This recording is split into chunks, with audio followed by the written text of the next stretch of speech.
கடவுளே உனக்கு தெரியாது ஒண்ணுமேன்னு சொல்ல போறோம். சரி போறாரு. கதிர் கதிர் கதிரான்னு நின்றுட்டு இருக்கு. என்ன போட்டிருந்தாரோ தானியம் அதெல்லாம் தலை நிமிந்து அவ்வளவு அழகா நின்றுட்டு இருக்கு. போறாரு, ஒரு கதிர் அப்படியே கையில கொய்து எடுக்கிறாரு, உள்ளங்கையில வச்சு அப்படியே தேய்க்கிறாரு. என்ன எதிர்பார்ப்போம்?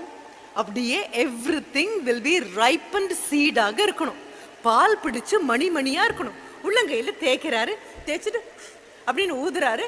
அது மேல இருக்கக்கூடிய ஹஸ்க் அப்படியே போயிடணும். மேல இருக்கக்கூடிய அது மேல ஒட்டிட்டு இருக்கக்கூடிய தோல் போக உள்ளுக்குள்ள அந்த மணிமணியா இருக்கும்னு பாக்குறாரு. உஃப்னு ஊதின அடுத்த நிமிஷம் பார்த்தா எல்லாமே பறந்து போயிடுச்சு. சரி, ஒரு ஏக்கரால விளைச்சிருக்கோம் அப்படின்னா 1-2 இப்படி இருக்கிறது பெரிய விஷயமே இல்லை. ஒவ்வொன்னா ஒவ்வொன்னா ஒவ்வொன்னா கொய்துட்டே வராரு. 10 ஆச்சு, 15 ஆச்சு, 20 ஆச்சு, 30 ஆச்சு, 35 ஆச்சு. விட்டா அங்க இருக்கக்கூடிய மொத்த வயல்ல இருக்கக்கூடிய எந்த கதிரும் பால் பிடிச்ச மாதிரியே தெரியல.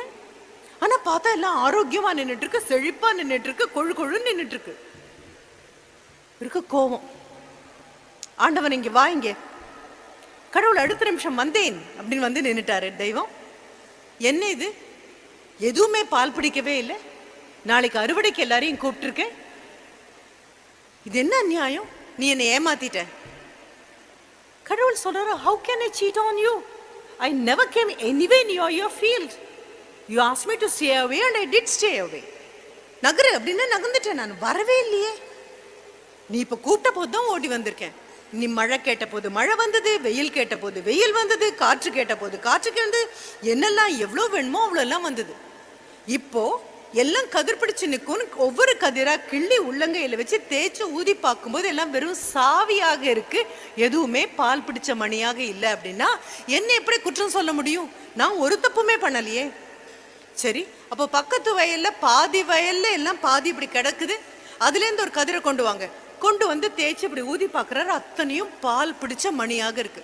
பயங்கர கோவம் இந்த விவசாயிக்கு.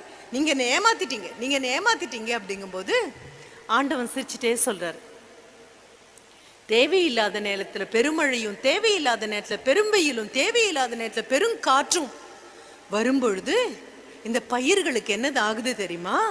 பாடங்கள் கிடைக்குது. they learn lessons. பெரும் காற்று வரும்போது காற்றோடு அடிச்சுட்டு போகாம வேற இன்னும் ஆழமா ஊத்துறது எப்படி அப்படின்னு அந்த பயிர்கள் படி.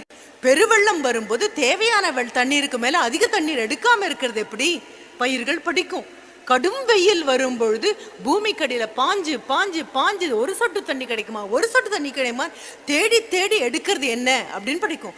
பாடுபட்டு பாடுபட்டு உழைச்சு உழைச்சு உழைச்சு ஒவ்வொரு பயிரும் வெளியில கொண்டு வரக்கூடிய மணிகள் பால் பிடிச்சு அடுத்த தலைமுறைக்கு பயன்